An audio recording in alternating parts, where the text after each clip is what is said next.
Et J'ai de bonnes sources, t'as vu là.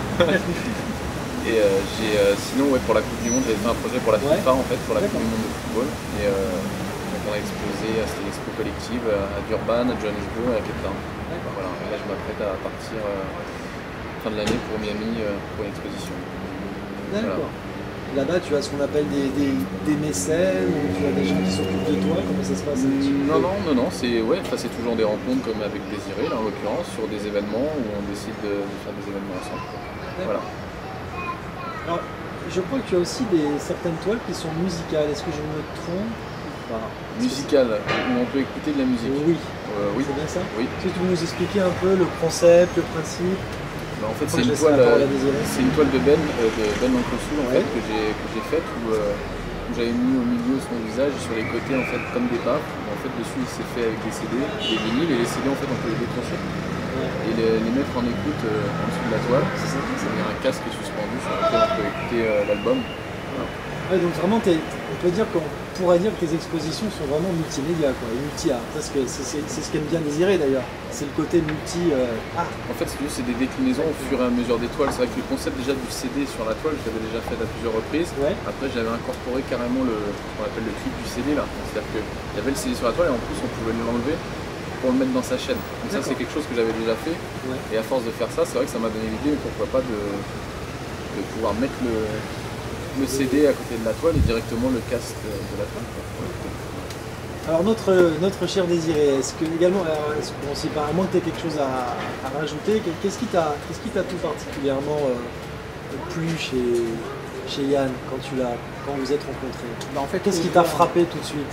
Alors déjà, bon, en niveau coupe de cheveux, on est déjà c'est mon légal, on va dire. D'accord. Voilà, donc on a une pilosité en fait similaire.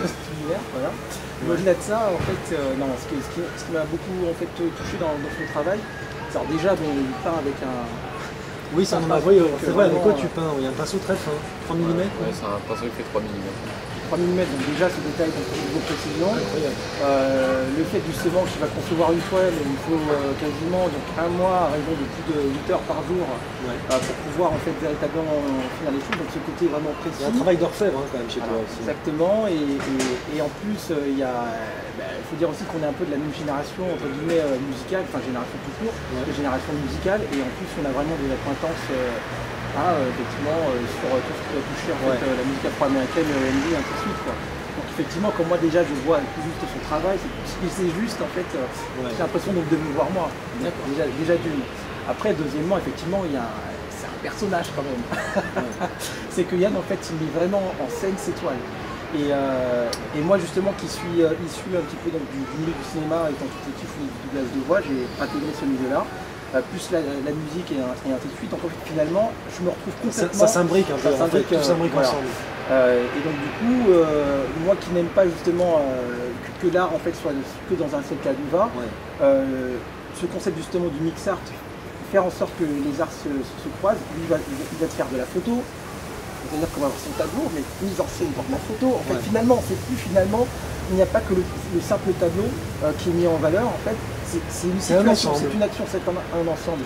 Et c'est là où j'ai trouvé en fait intéressant de pousser encore plus loin le concept, où on va justement au 3-14 créer pas mal donc, de surprises. Et puis, donc, le 28. Le samedi 28 mai à Cannes, donc du samedi 28 mai au 30 juin 2011, vous pouvez donc découvrir les toiles de Yann. Est-ce qu'il y a des toiles que tu aimes plus que d'autres chez Yann? Je pense qu'il faut répondre à la place. Est-ce qu'il y a des toiles qu'il aime plus que d'autres chez toi? Voilà, déjà, ça on fait. C'est bon parce que j'essaye quand même justement en gardant une ligne directrice de faire des choses différentes. Donc moi-même j'en ai des préférences. Mais par exemple. Mais moi mes préférences sont variables selon le temps et l'heure. Voilà, il y a des toiles que je peux voir à un moment, puis après quand j'ai un voile, je les aime bien, etc. Et alors notre ami Désiré, alors est-ce qu'il y en a qui l'aiment? En fait, il est tellement. Allez, mouille-toi Désiré. Il faut que Désiré se mouille. Mais non, mais je vais le mouiller tout seul. Je crois que tu n'aimais pas te baigner, tu n'aimais pas l'eau toi là. Ah non, c'est pour ça, je le mets dans l'eau. Rappelons que Yann n'aime pas du tout l'eau. C'est important. Et en plus, je vois la mer devant moi, ce que je mets absolument nous avons la mer en à l'aise. En blague à part, alors qu'est-ce qu'il aime le plus que Michael Jackson. C'est sûr. clair qu'en plus, donc, il a fait une suite, une suite de toiles. Voilà, Michael et effectivement d'avoir pu les exposer entre nos Grand Rex, pour moi, pour un hommage à Michael Jackson, il m'a donné l'opportunité pour un fan que je suis. Voilà, donc pouvoir en fait amener en fait une puissance encore plus extraordinaire. Maintenant, au-delà de Michael Jackson, il y a un talent déjà il y a un talent dans le travail, dans la technique, et puis surtout il y a tout ce côté entre guillemets plasticien ou justement collectionneur. Et ça justement c'est ce côté un petit peu mélange des couleurs, des matières, composition. Et puis surtout le côté collectionneur, c'est-à-dire qu'en fait on va chercher à la base des choses. C'est-à-dire qu'en fait il va pas se contenter d'acheter une pochette de disques et de la mettre, quoi. Il va véritablement aller chercher l'original et des articles, les originaux, tu vois. Donc c'est ça qui est vraiment super. Et en plus moi qui me donne en tant que concepteur d'événements de la créativité, mais alors là pour moi c'est un terreau sur lequel je peux véritablement en fait, faire pousser un baobab en 2 minutes. Parce que justement là on a l'opportunité avec lui de développer sa créativité, ses bouchons, pour vraiment donner une dimension créative, festive et autre, quoi. Pour preuve que Yann est un artiste vraiment éclectique dans ses toiles, parce que c'est ce que tu nous as confié. Dans la création, mais pas dans les choix.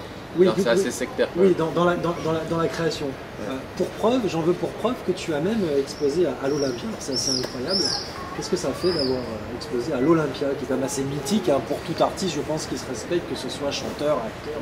Qu'est-ce que ça fait pour l'ego trip, c'est fort. Ouais. Voilà. Après, plaisir. Voilà. Mais après, sinon, ça va dans la direction de ce que moi je veux faire par rapport aussi à mes toiles. Mais quand on est venu à exposer à l'Olympia, ça peut paraître un problème au départ, comme ça, de dire tiens, un artiste plasticien à l'Olympia. J'étais en expo dans une galerie, j'ai dit le souhait de faire une expo à l'Olympia. Il se trouve qu'il y avait quelqu'un qui était là, avec qui j'ai travaillé pendant un moment, qui avait été stagiaire là-bas, qui a contacté, ils se sont déplacés, ils ont fait ah ouais, il faut que le boss vienne. Donc Arnaud Edelbar s'est déplacé, est venu, a eu un coup de cœur et voilà. C'était le directeur de l'Olympia, non? Oui, toujours d'ailleurs. C'est toujours le directeur de l'Olympia. Et voilà, donc ça part de rencontres, de coups de cœur, voilà. Et puis après il m'a donné carte blanche, il m'a donné la possibilité de faire ça. Et pendant combien de temps tu as exposé là-bas? Un an, non? Non, ça c'était au Palais des Congrès. Ah oui, que tu devais faire un mois et que tu as fait un an. Voilà. Mais non, l'Olympia, c'était de mémoire, c'était une vingtaine de jours. D'accord, c'est déjà pas mal. Déjà, quand on y est une fois à l'Olympia, je pense qu'on s'en souvient. Et il y avait ton nom carrément sur l'affiche mythique à l'extérieur, Yann Couedor. Sur 2 jours, sur 2 journées, parce que pendant les 22 jours d'exposition, il y avait évidemment aussi des concerts. Donc voilà, donc en plus, je profitais de la visibilité déjà aussi de tous les gens qui venaient. Ça fait beaucoup d'extraordinaire. Exactement, et puis on avait ouvert gratuitement au public 2 week-ends en fait, pendant les journées. Et là, effectivement, il y avait bravo. Merci. Est-ce que tu te considères comme un artiste engagé?